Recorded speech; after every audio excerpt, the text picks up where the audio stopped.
Andreas Kreutzmann is a valuation expert, entrepreneur and speaker. He's a German certified public accountant, tax consultant, and CVA. He has over 30 years of cross-industry experience in valuation of international corporations as well as SMEs in all relevant industries, also including banking and insurance. He's also an expert witness in Germany for court procedures under the German Stock Corporation Act. And he founded with me together 17 years ago now, the European Association of Certified Valuators and Analysts, the EACVA,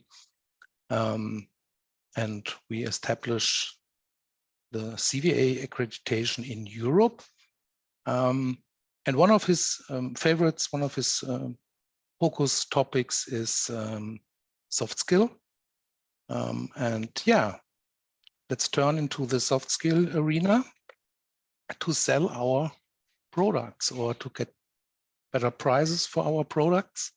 And having said this, I turn over to Andreas. Yeah, thank you, Wolfgang, for the introduction.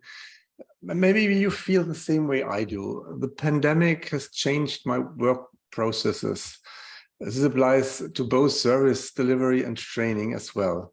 Video conferencing and webinars are convenient because they don't involve travel time. And also Germany is much smaller than the US. We spend a lot of travel time in the past to get to the clients.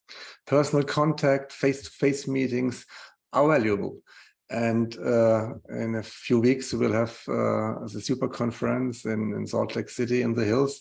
And we will have our conference at the end of the year. And we know it's really important to meet each other together. As a speaker, it is also not the same if I look at a camera instead of into your eyes. And today I don't even see you here on my screen. In this respect, I do not know if anyone is listening, how many people did register for today. Thanks for taking part in this session. That cannot be taken for granted. And I know that you normally spend a lot of time to invest in your professional competence with NACVA. And today you are investing time in your personality, in personal competence. At the beginning, you won't get any slides because today is about you getting into action. That's my intention today. I would be happy if you pick one or two thoughts and then apply them in your life. Everything I'm going to say today, I've written down in a book, and at the end of my speech, more about this, because I will have two great offers for you. I'm a German CPA, like Wolfgang introduced me, specialized in business valuations, and have been active in business for more than 30 years. If you would to reduce my profile in 2 words, it would be like on my website, I'm an evaluation expert, entrepreneur, and a speaker. And I've acquired the legitimacy to speak to you today about the principles, tasks, and tools for successful professionals over 3 decades. At the beginning of my studies, and that is more than 35 years ago, I asked the question, and I asked, why are some people successful and why are others not? What makes them successful? Not inheritance, but self-made. And in a sense, the question is, what soft skills are necessary to be successful today? What kind of mindset does a professional need?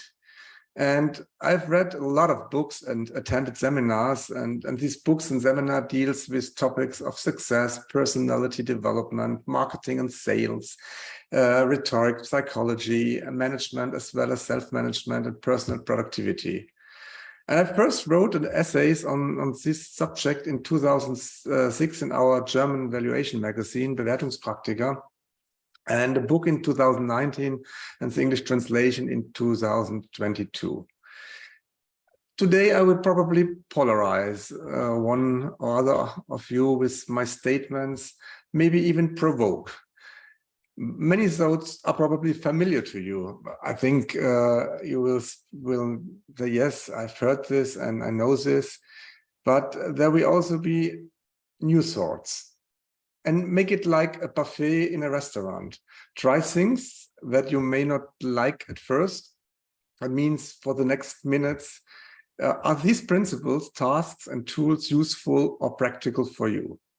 Many of them go back to Peter F. Drucker, if you know him, and Frederick Malik. That's an Austrian professor here in Europe who is really well known. And when I talk about soft skills, and today it's all about soft skills, that means soft skills, in my understanding, are soft competences that can be learned. And you have distinguished soft skills from the terms talent and aptitude. I think, and there are studies about this, approximately 50 to 60% is genetically inherited. In my understanding, talents and gifts are innate, but the rest is socially imprinted and can be learned. That is a big assumption in that what I'm talking about today, that you can learn these soft skills. In Germany, the German title of the book is Valuable Soft Skills, because they are the soft skills that are relevant to you. And the assumption already mentioned is that every human being, if he wants to learn something, can do so at a certain degree. That means a bluff horse, that's a German quote, a bluff horse doesn't become a racehorse. That's quite clear. But the principal tasks and tools are therefore always soft skills that you can acquire or improve. Principles, and that's the first definitions, principles are principles that you should follow when performing tasks and using tools. Principles can be more or less learned. That's my assumption I already mentioned. They provide, you can say, a framework for the following tasks. I don't know if anybody of you has children, and I'm now 55 years old, a few days less. On Thursday, I will have my 56th anniversary. But 1997, that's a long time ago, 1997, for me was really a special year because I passed the tax consultant exam, and that's in Germany really a big issue because 50% of the people fails. And in 1997, I had my 13th birthday. I had a wedding, and I got a father with my son, who is now 25 years old. Why am you telling this? This year was really special for me, especially when I married my wife, because she's also a tax consultant, and she passed also the exam for the tax consultants. And she purchased a small tax consulting firm.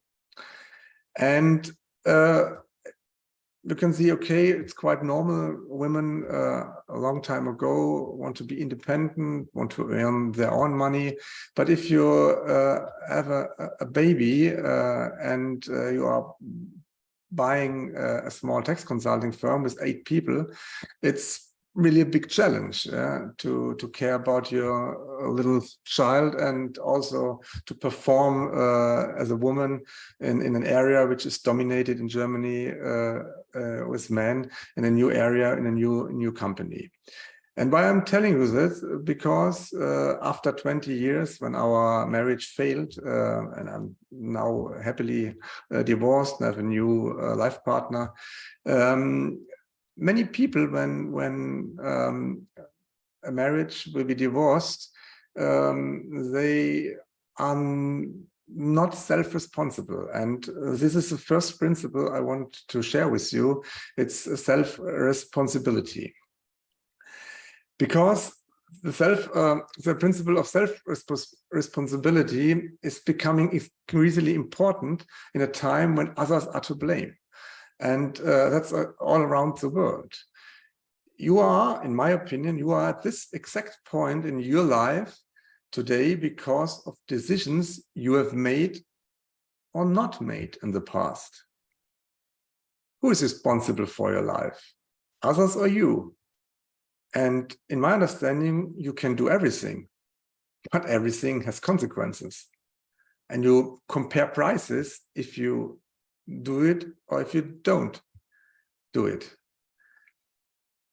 If you say, I can't, and many people say they can't, you don't want to, because you can choose every day, and not choosing is also a choice.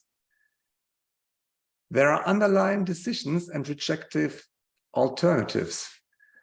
I think everything that happens in the moment is a consequence of decisions in the past. And often we say to our family and sometimes to clients, to friends, we have no time. But if you say you have no time, that means other things are more important to you. It's all a question of priority. I think what you really want, that's what you do. And if you are looking for a helping hand, you will always find it at the end of your arms. So choose what you do, then you always do what you have chosen. But make a conscious choice. And many choices are not made conscious. Everything you do voluntarily. And I would like to give you some basic psychological knowledge. I say it, I'm not an esoteric. Yeah, that's quite clear. I'm a valuation expert and I'm a CPA. That means that I'm fact-orientated.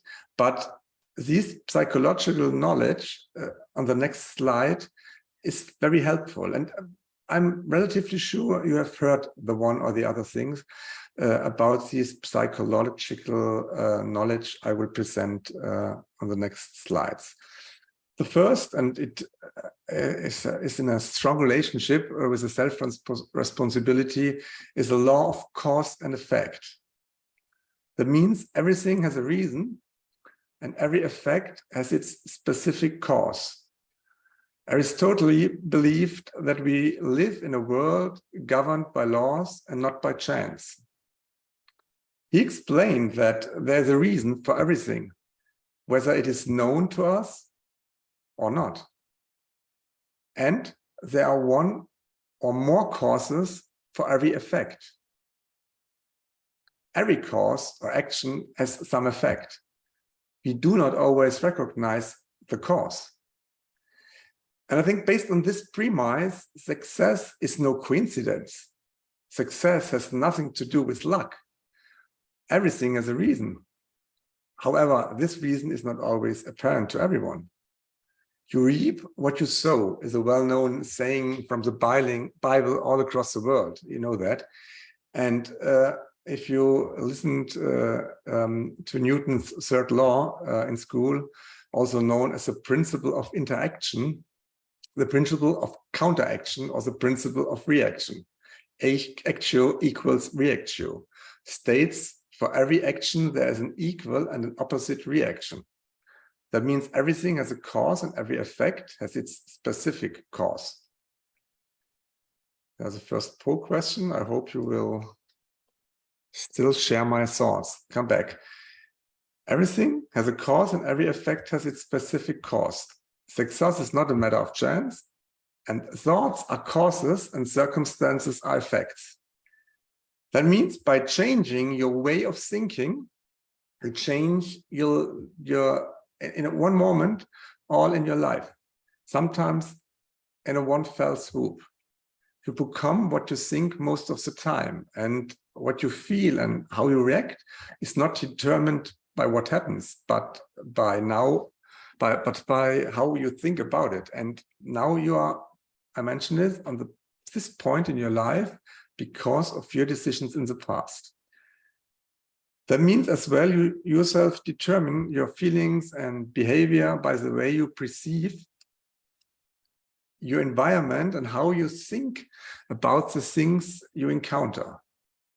For many years, I had saying at my desk in the home office, this sentence, which I always remember and I always think about. It's called "No event has any power over me, expect that which I give it in my source." I repeat it, and I changed the town where I live many years ago, but I had it more than 20 years in my home office. No event has any power over me except that which I give it in my thoughts. Let's come to another principle, the law of faith. And I think you have heard about this. What we believe deep in our hearts become reality. We believe not what we see, but what we already believe. That means we reject information that contradicts our already established opinions. Think about this. It's often the time, it's not only with your clients and with your colleagues, it's as well with your family. Regardless of whether our beliefs or even our prejudices are based on fact or fantasy. Henry Ford once said, and it's a long time ago, and I love this quote as well, whether you think you can or you think you can't, you're always right. Always is for me, you are right, in the original quote. Henry Ford once said, whether you think you can or you think you can't, you are right. Each of us has certain beliefs or belief systems that are linked closely to our personal values. And these belief systems make up several sets of beliefs. A belief is what we think about ourselves, reality, or the world. They determine our expectations. They show what we believe to be true and what we believe we can achieve. They are our inner beliefs. And there are negative and positive beliefs.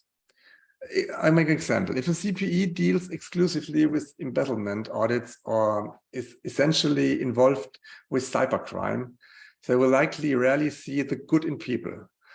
If a lawyer, for example, deals exclusively with clients accused of crimes, their view of people, their thought patterns, and their beliefs are shaped by this.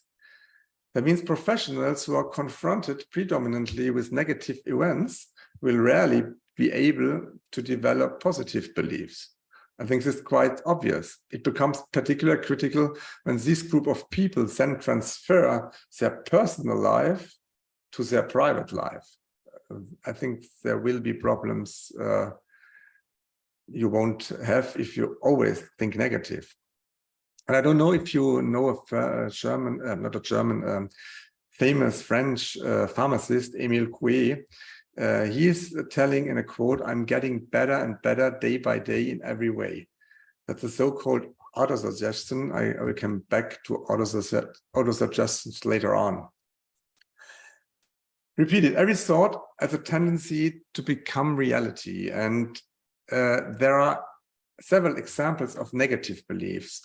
If you say, I never succeeded, I can't do it, I've always done it this way, I always do everything wrong, I'm not intelligent, I'm too late, I'm helpless. These all are negative beliefs. Or you have positive beliefs. That means you say to you, you can do it, you can do it, you had the deadline, you can check the control system, you can pass a professional exam, you are intelligent, you are consciousness, you are hardworking, you are willing to learn, you are a helpful colleague. These all are positive beliefs. Come to the next law, which is another poll question, another one. To the next law, the law of expectation. Whatever you expect with certainty becomes your self-fulfilling prophecy. And I think self-fulfilling prophecy is a thing everybody knows. You always have the function of a fortune teller in your life. And things become the way you think and speak about them. If you are convinced that good things will happen, they normally will. But if you expect negative things, there's a high probability that you will be right in this case as well. What you expect people and situations to do determines your attitude towards them. But about our expectations towards co-workers or people is close to us. It's a quiet question. If you think bad about your co-workers and your colleagues, don't be wondering if bad things will happen. That means for me, do you always expect the best from people or certain situations? That's a question you have to answer.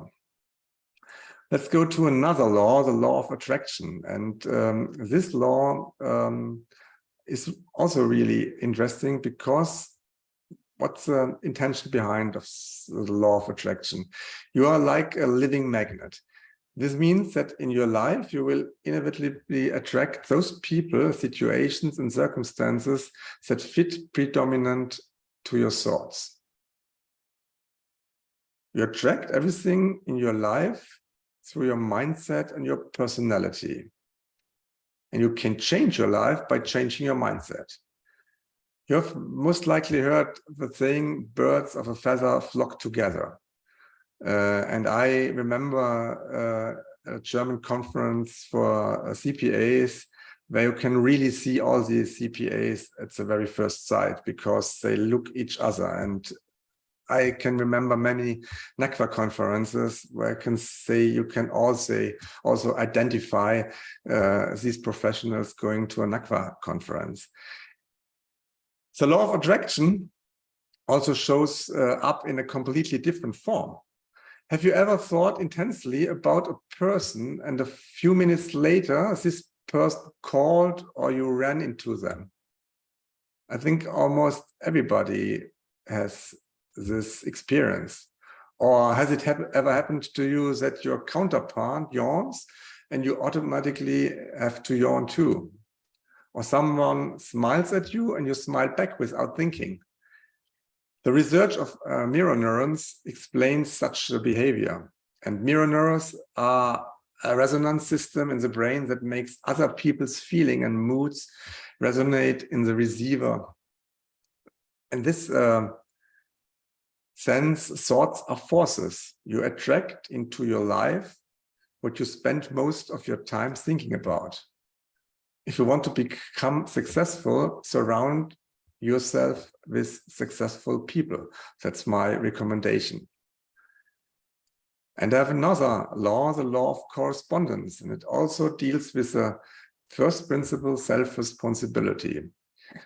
And that means your outer world is a reflection of your inner world and correspondence to your prevailing thought patterns.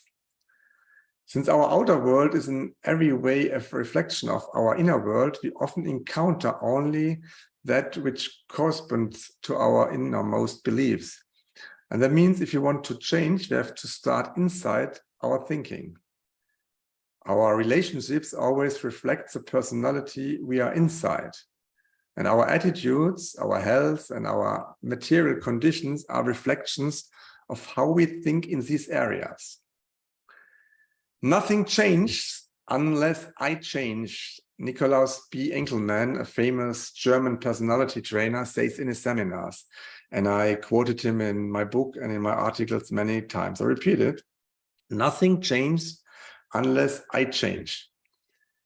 There's only one thing in the world that you can really control, and that's your own thinking. By taking control of your thinking, you get control of all other aspects of your life. By thinking about and talking about only the things we want, and by refusing to talk or think about things you don't want, you become the architect of your own destiny. And let me close this first principle. I spent a lot of time in this first principle because I think it's very important. The next principle I will go far through faster than the first principle. But if you think it to the end, there are only two central life decisions of every human being. And I'm a person who reduces always to the material things in the world. And in my opinion, there are the most important decisions you will make in your life. That's first, the choice of profession. And second, the choice of life partner. Think about it. Choice of profession and choice of life partner. Both decisions will have a lasting impact of your life and are not easily reversible. So I recommend making the principle of self-responsibility as a principle of your life, and it's really an important principle for me, and to do it every day and think about it in every situation is really difficult. Let's come to the next principles. I mentioned go a little faster through the next principles. The second principle is a principle of result orientation. Look, what is generally accepted in sports is not always taken into account in everyday professional life. In football, baseball, soccer, tennis, or golf, or whatever in sport, the only thing that counts are the results. In Germany, you can say if you play beautifully a soccer game and lose, as a reference to the beautiful game is usually not very meaningful. And it's the same in every other sport area you are performing in. If you deliver an exceptional presentation and don't get the job or don't convince your superiors, you have lost.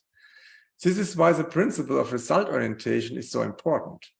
Successful people always focus their thoughts and actions on results. They already have the end in mind at the beginning. And I recommend have the end in mind at the beginning. Important principle of an effective professional consultant. What counts is the output. That's the second principle. The third principle is focus. And I think focus is a central key to professional and private success. It is important to concentrate on a few essentials. And concentration is the key to success and results. Look, you can be busy with many things at the same time, but you cannot be successful in many areas at the same time. Wherever you see impact, success, and results, you can also see the principle of focusing in the little, and the little has been followed. And almost all people who have become known or even famous in some way through their achievements have concentrated on one thing, on one task, or on one problem. Concentration on little, that means focus. And it begins with the definition of your key tasks. What are your key tasks? Because key tasks show what needs to be an absolute priority in the next manageable time. Those who are not focused will get bogged down, and those who cannot distinguish the essential from the non-essential will not be able to lead themselves or others well, in my opinion. A professional who does not exactly what to do is not a professional. In my opinion, it's an amateur. And I don't know if you know the Pareto principle. Hopefully you know it, because if you perform business valuation, normally you analyze, you use the ABC analysis with your clients. And the Pareto rule, it's a rule of 20% of what you do gives 80% of the result. If you believe in this rule, you know that 20% of the essential activities contribute to 80% of the project's success. Conversely, this means 80%, for instance, the vast majority of the time delivers only 20% of the results. But however, this does not mean that every should not carry out the remaining 80% of the activities. There are a lot of activities every of us have every day that are less productive, but still need to be done. Doing without them and doing only 20% of the activities is not practical. But the principle of focus concretizes the principle of results orientation described earlier, because it shows a professional that he or she must concentrate on a few essential if he or she wants to be successful. Make an example. If you review audit reports focused on reading, not everything is equally important. So my recommendation is, if you use to-do lists, and I think to-do lists are very familiar, there are many apps on the iPhone and your smartphone where you can use to-do lists, but replace these to-do lists with success lists. That means success lists are short. To-do lists regularly contain activities that could be done as well as activities that should be done.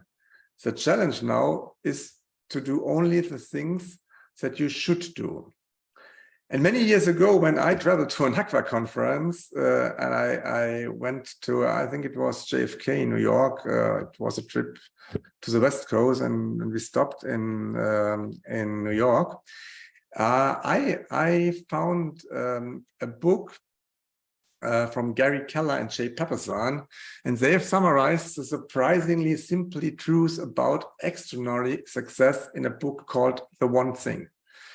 And I've learned about the extreme Pareto principle, always aims to find the one thing that leads to success.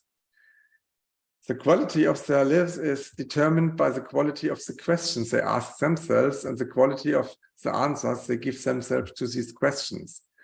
And those who want to be more successful, at least than average, ask themselves the following question in all areas of their life. And the extreme Pareto principle, I will show you on an example, means that if you have 25 of possible activities, that you look first at the 20% of these 25 that lead to 5 activities, and then you go another step and look at the one thing if you have another 20% of these 5 activities. That means at the end it's only one thing, yeah, like in the book title of Gary Keller and Jay Papasan.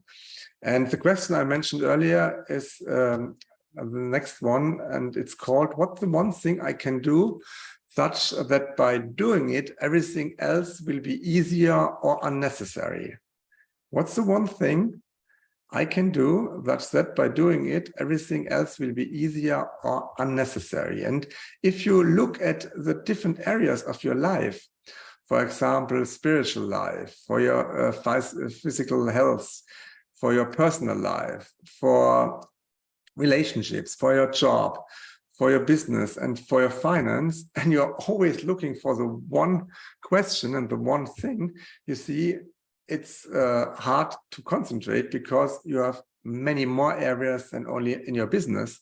And that's why focus is so important. Let's come back to the path to great answers. If you ask great questions, that means think big and specific and find great answers, do the right research, and look for role models. Principle 4 is leverage strengths. And I don't know if you have the same impression. Maybe there are cultural differences between Germany, Europe, and the US.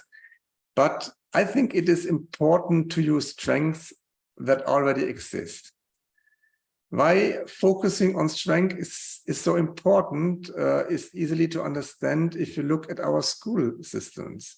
Our school systems around the world expose weaknesses. It's very easy for us to discover the weakness in others, while it is much more difficult to find out the strengths of a person. And that is by our training system in Germany as well and the US. If you fail an exam, if you fail grades, you will get, as a children, trouble with your parents, and it's focused on weaknesses. So later on, if you have a partner, you have married life partner, it's quite easier to criticize your partner or your colleagues, your co-workers as well. But if you learn from the greats in the world, like musicians like Mozart or Goethe or Picasso, famous painters, outstanding achievements almost always take place in a narrowly defined area. Now you may ask, how do you recognize strengths? And I recommend to look at this. Correlation between liking to do and doing well, not proven. Because sometimes you like to do something, but you're doing it not really well at the end. Better is doing well and liking to do. But what comes easily to you, it's a really good hint to find out where your strengths are. And in my book, I refer to Howard Gardner. He has 8 basic intelligences investigated in his research.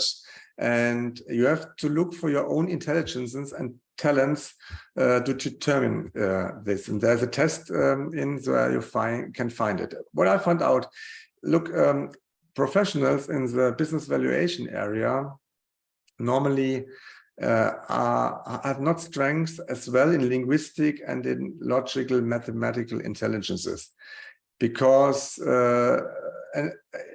sometimes they are more focused on logical mathematical intelligence than they are not so have not so much strength in linguistic areas. So look at the strength of your people you're working with, and hopefully they do the work where they can live their strengths. And the next principle, principle 5, is a really interesting principle because it's about positive thinking. Think positively. And that's critical because many of you are CPAs, as I'm a CPA, and we learned as a CPA that we should have a critical basic attitude. But when I wrote the book, I asked a question, and I asked, is negative thinking innate? Because if it would be innate, you can say, hey, come on, it's by birth, I'm a negative thinker, I cannot think positively. And I found out that the University of California had a research study, and only 1 in 10 people are born with the so-called neuroticism. That's the sickness, you know, neuroticism, and these are negative thinkers. And I can confirm this finding based on my own experience in my youth. My father has been politically active since he was 20 years old. For many years, he was active as a volunteer. Later, he also worked as a professional politician. And he was elected to the state executive committee of his party in 1983, and has been its state treasurer ever since. He retired a few months ago, and he was one of the longest ever established state treasurer in the party. Before that, his party had not been re-elected to the state parliament and no longer had a stable base in the state. The party was devastated, and it had to be built up again. And my father was more often in the state capital in this time and rarely with his family. But whenever he returned home from meetings of the state party at that time, he would say, as he entered our house, things are looking up. That's quite unbelievable. Always he come in, things are looking up. And this auto-suggestion became a common saying in our family after a few weeks, and he then didn't have to say anything at all when he entered the house, because one of the family, or all of us, would say in a chorus, things are looking up. Today, I understand this better than in former times as a teenager, because that was positive thinking at its purest. And unconsciously, it must have had a substantial impact on me at the time, because I realized as a teenager that even when you are down, you're always going to get back up. And it was positive auto-suggestion that, according to the law of faith, had the tendency to become reality. Incidentally, the party was elected to the state parliament again in 1987. It entered the state government, and the suggestion became reality. That means the power of thoughts and self-image depends on how you talk to yourself and explain things to yourself. You think positively and constructively when you think of solutions. And it makes real sense that you get a solution orientation. Look, the next few slides will show you a few things which I wrote in my book, many more things. It's about ego, consciousness, subconsciousness, primal knowledge lives. That means collective subconsciousness and superconsciousness. I won't go too deeply in this area. strong relationship there are in the brain waves and state of consciousness, where you have a waking state and a sleep state. You can learn about this because if you're in an alpha state, your subconscious can be really be new spoken. But and this picture shows you that you should have a sense of reality. And it's quite clear that the big man will gain ever if they go and fight to each other. So the evolution orientation, for example, means for me that you think not only positively as well constructively. And many years ago, I learned a lesson. There's another picture which shows it. Tiger Woods was a great golfer in former times. Go on, be a Tiger. He had shots no one ever had. Positive thinking is also constructive thinking. That means, and I learned this lesson and this method many years ago, it's called mindstorming. It's a really effective way to increase your intelligence and boost your creativity. And that means almost every problem, almost every challenge you have, you can write on a paper as a question. Write your goal or problem at the top in form of a question. And the simpler and more concrete the questions, the better the answers you will receive. And now go to bed and sleep. Hopefully you have a good sleep. And at the next morning, find at least 20 answers to the question. Choose the best one in your opinion and implement it immediately, within the next 24 up to 48 hours. This technique is called zero-based thinking, where you have another technique than mindstorming. That means if you would decide today again and reflect a former decision 3, 5, 10 years ago, would you decide it in the same way or in another way? And the zero-based thinking means that you use your experience you've learned over the years, past years, and if you would make another decision than 5 or 10 years ago, normally you should do it immediately, this decision. And I know it's sometimes really hard to think positively by all the bad things in your life happened. That means diseases and all negative things surrounding you. But what I found out, and how I will close this principle 5, is if you ask the right questions, you can really learn to think positively. You can train to think positively. And hopefully you find the next 5 questions really helpful. To set the mood in the morning for a positive day, ask this question. Start with the question, what I'm grateful for. And think about it. You can be grateful for so many things. You can be grateful that you are healthy. You can be grateful for your partner. You can be grateful for your clients. You can be grateful for your friends. That you can be grateful that you can see with your eyes, smell, taste, all the things you are taking for granted. What I'm grateful for is the first really important question to set the right mood in the morning for a positive day. What I'm especially looking forward to today. What is the one thing I want to do today? What makes me happy in my life right now? Hopefully everybody who is joining us today have one thing, what makes you happy in your life right now, and which people are important to me. Be grateful for these people which are important to you to share your life. And what I'm proud in my life right now. Hopefully you are many things you are proud in your life right now.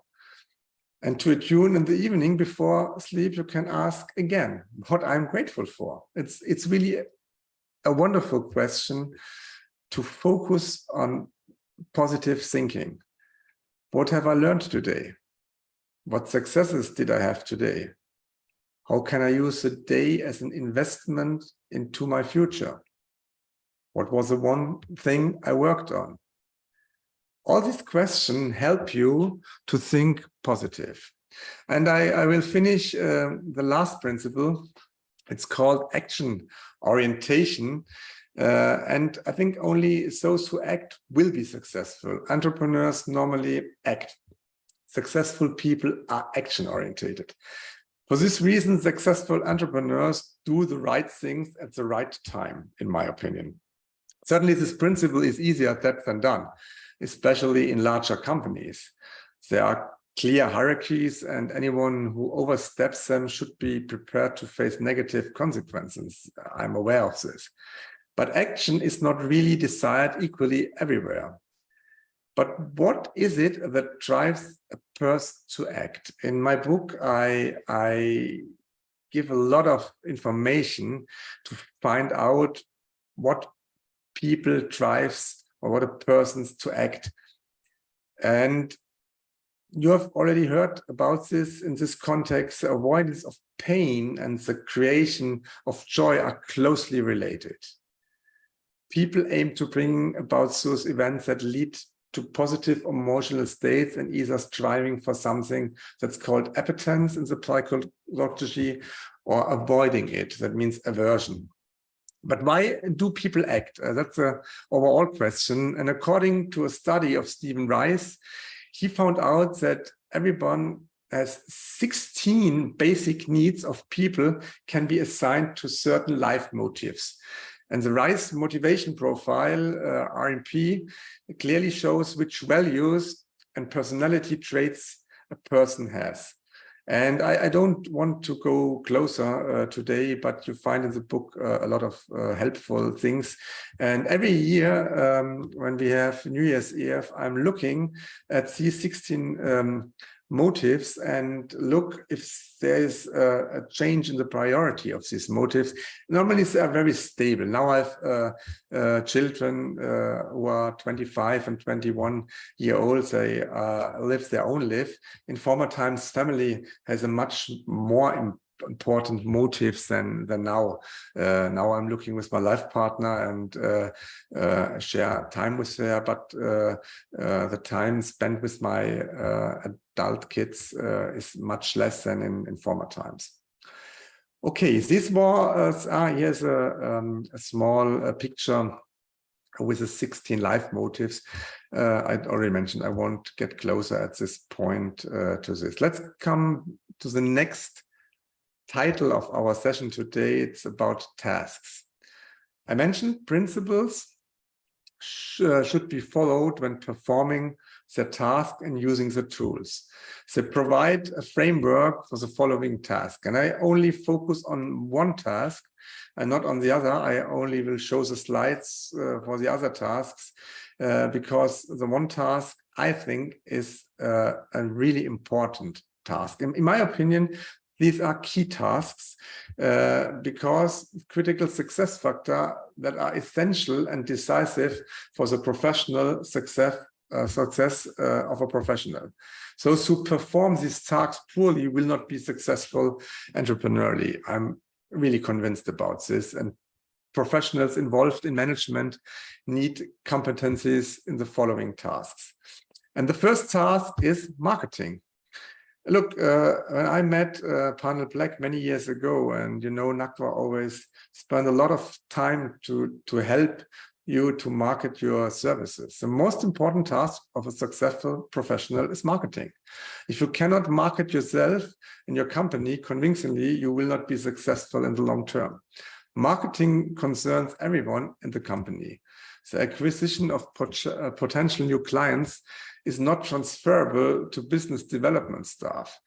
And I found out that the marketing mix from studies is not target-oriented. There are different levels of marketing, which I found out is helpful for professionals like we are. And there are certain marketing levels. And you have a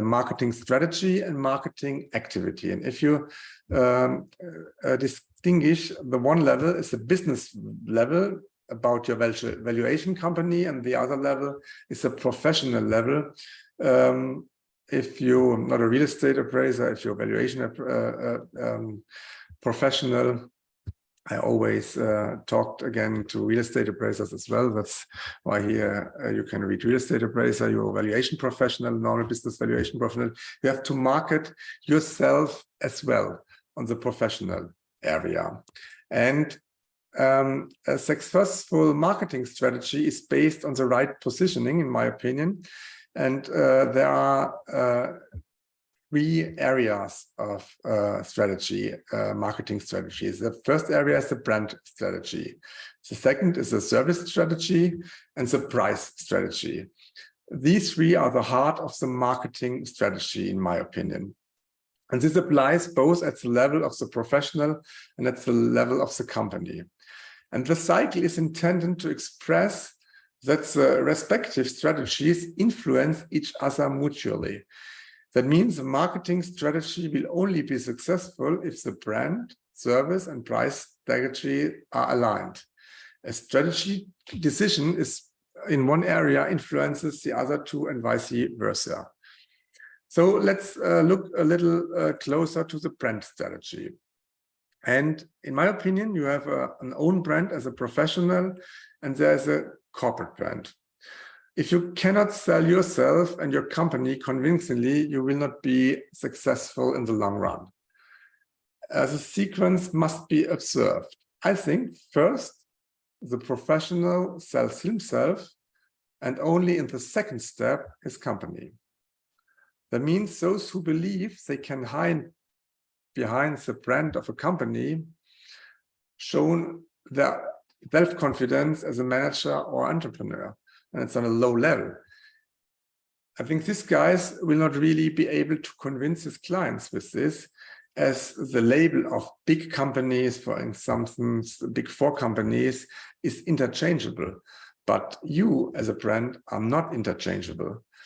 The people behind the label, on the other hand, are not interchangeable because they are unique, and that is really important. That means, in a sense, that the brand strategy is about one's own positioning as a professional and about the positioning of the company. And I recognized this topic in 2006, and I built my own website as a professional. You see it at the beginning, the www.kreutzmann.eu is my website as a professional, and I have also company websites for our valuation services.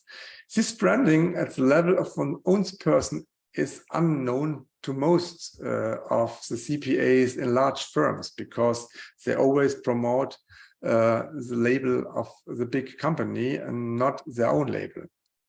So keep in mind, there are two brands. There's a corporate brand and your own brand as a professional. And if you look to the service strategy, you can focus as an expert, as a specialist, or as a generalist all-rounder. In Germany, many CPAs and tax consultants performing all services. They perform as well business valuations, but they make as well tax declaration. They offer services for financial statement closing purposes and all these things. And what I intend today is think about if you can position more than an expert specialist on the business valuation area, because first of all, the professional acquires a qualification with a CVA, and if you, after you pass the exam for the CVA, then you have to develop your own brand as an valuation expert. And that means at the beginning you are selling yourself. That in the US you call it rainmaker, people who bring their companies to customer orders and ultimately is a profit. After then you sell the services and at least your company. But what I want to show is if you pass the exam, and don't want to look at these questions, then you have different areas where you can market yourself. And it starts, I call it multiplication marketing. It starts normally from findings, from assignments and engagements in the past, meetings with your clients. After you finished a job, you can use the experience in publications, for instance, magazines, books, internet, blog, newsletter, e-magazines. It depends on the size of your company if you are able to use a regular newsletter or something like this. In Germany and Europe, only the big four companies and really large companies are able to publish in the internet blogs or newsletters on a regular basis or on e-magazines. But these multiplication marketing cycles illustrates the marketing activities of a professional within the framework of an expert positioning. Then you can use videos, and I think you know maybe the videos of Aswat Damodaran as a professor who has a lot of really good videos, but I found only an attorney in the US who is really successful with videos. I couldn't find any valuation professional who is performing on a regular basis videos on YouTube to promote his services. But think about this topic because it could be important in the future. Then you have presentations, you have seminars, for instance, you have PR activities like direct mailing, interviews, podcasts, social media, and you have the acquisition of new engagements and the finding of these engagements. And I think if you have more items to market yourself, I think it's closely an assumption, closely all these areas you can use for marketing purposes. In the US, they have a lot of good books. I found on a travel to a NACVA conference, interesting book. It's called Become a Recognized Authority in Your Field, published in 2002 by Robert W. Bly. And he dealt in detail with individual marketing activities in these times at the 2002, but many of them are still useful today. So hopefully you find this interesting, and I published an article in our European Business Valuation magazine where you have normally access from NACVA, and if not, please join my LinkedIn profile where you can download this article where I summed up all the things I mentioned roundabout marketing. So time already is over, and I will only show the slides, but no speak in detail to all the other tasks and tools, because my point today was to demonstrate, to present the 6 principles and show you a little bit about marketing. The second task is setting goals, for example. And there, in my books, there have a lot of informations. Then the third task is planning and organizing. The fourth task is decision making, because we always have a lot of decisions we make every day. The fifth task is developing and promoting people, and the sixth task is control. And when I talk about control, I don't think about internal control systems. I talk how you can manage your company and how can you control your people, not in the sense of how you can control valuation engagements or audits. Let's come to the tools, and I will only quick mention a few tools. Tools, in my understanding, are used in the performance of the task. Yeah, those who want to manage themselves and others successfully should master the following tools. And I'm not talking about tools in a technical manner, and talking about apps. It doesn't cover it. The first tool is self-management, and I think it's an important tool. You are the starting point for effective and successful management, and especially self-management, because if you can't manage yourself, you can't manage others. And I have shown in the next graph how all fits together. Then the second tool, I will go over it. It's a presentation. Normally I have a seminar and I have time for 3 to 4 hours, but I won't eliminate all the slides. I will recommend to everybody to have a weekly planning. For more than 20 years, I've been taking the time mostly on weekends to plan my week. And in my book, I've shown with a mind map how I use the weekly planning to perform good results every week. The second tool is mental training. And it's an important tool because I think less of us use mental training to be successful. And mental training is on 3 areas. It's active meditation, it's autosuggestion, and it's visualization techniques. And I demonstrate by passing my CPA exam, my autosuggestions in this time. The third tool is rhetoric. Words have power, and I think, you know, if you have engagement with your clients, you have always to be convincing. And in my understanding, the training is on 3 levels. It's voice training, it's training to improve conversation skills, and it's speech and presentation trainings. And there are also a lot of examples how you can use the rhetoric, how you can ask the right questions to prepare your client meetings, and how you can use the 5 steps to effective communication.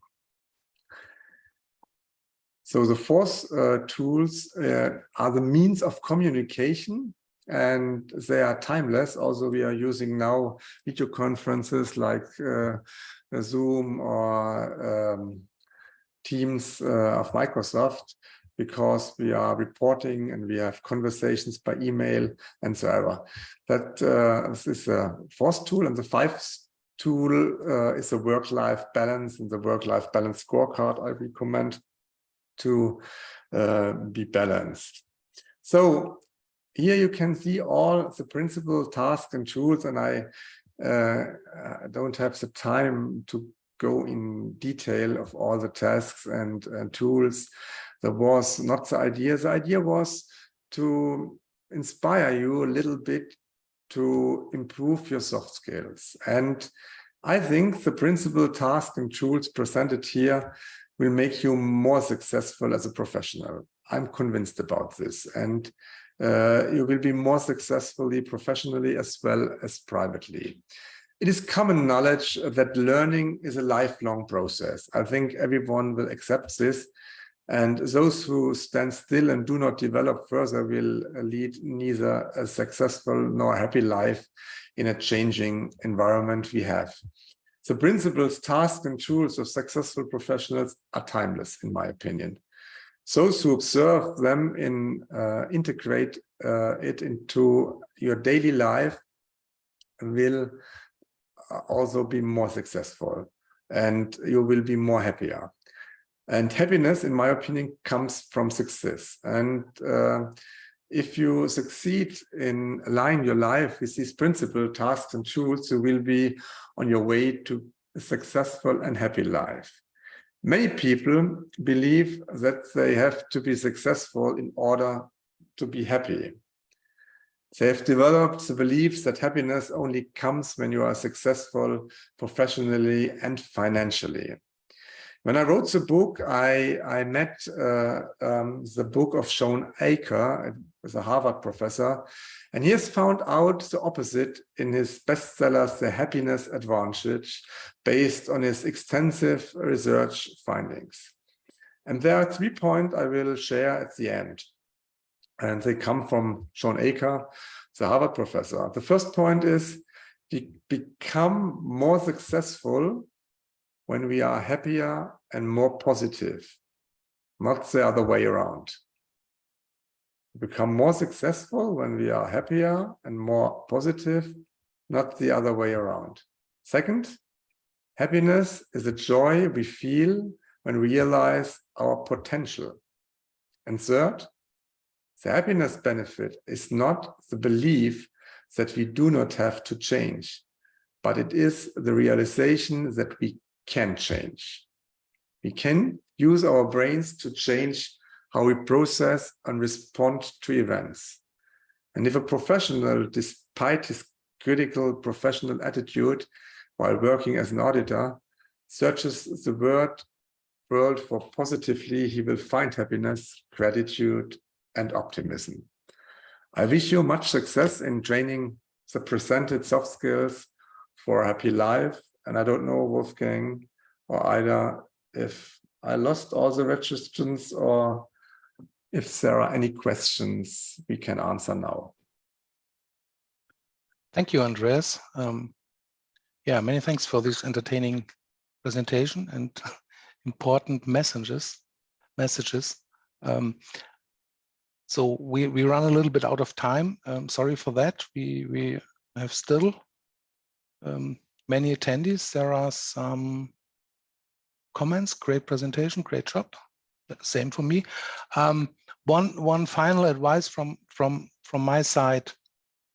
If you would like to work on your marketing skills, Andreas mentioned the topic publication, and he also mentioned our European Business Valuation magazine. This is an electronic distributed magazine which is for free. The distribution channel is all over the world. If you have a topic, if you find a solution for your client, feel free, go to our website, eacva.com. There is a page on the EBVM magazine, and there is another page, Become an Author, and you are all invited to write 5, 6, 7, 8, 10 pages on what you have done, how you have found the solution from a practitioner's point of view. This must not be a scientific academic article. It is very, very welcome to get content from practitioners, and that's one of the marketing channels, and I think that's important to use, and it's free, and we will help you also to write such an article. So give us a note, give us a content if you are interested in writing an article, and we would happy to share this in this European Business Valuation magazine. Okay, I have 2 slides left. If I can present, the one is, I mentioned at the beginning, there are 2 special offers. One offer is an audiobook. The English title of my book is Soft Skills for the Professional Services Industry. And if you go to my LinkedIn profile, you get a 50% off of the audiobook. And NACVA, that's the second offer. I don't know if Ida, Wolfgang, or whoever else has make a bundle.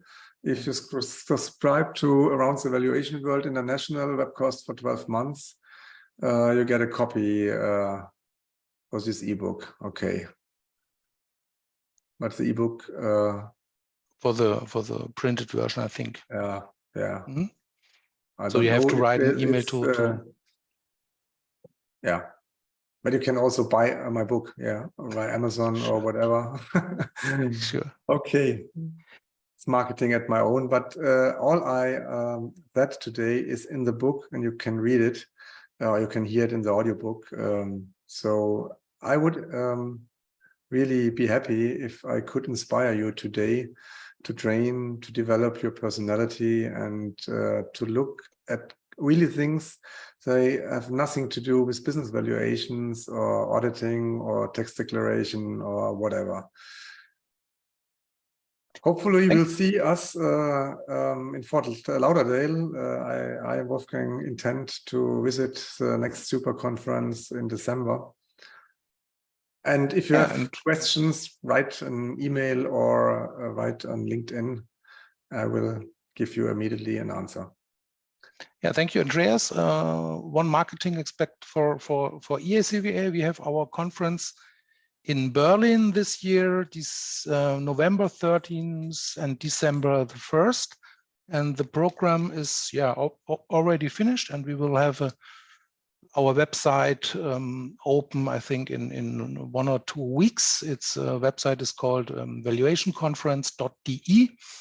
There are keynote speaker. One keynote speaker will be Roger Grabowski, and we will also have a keynote speaker from Europe, Professor Gigerenzer, who is focused on risk and uncertainty, and he will has written a lot of books also in English, and he will talk about uncertainty and how we deal with uncertainty in a digital age. Also, some links to artificial intelligence, and I hope I'm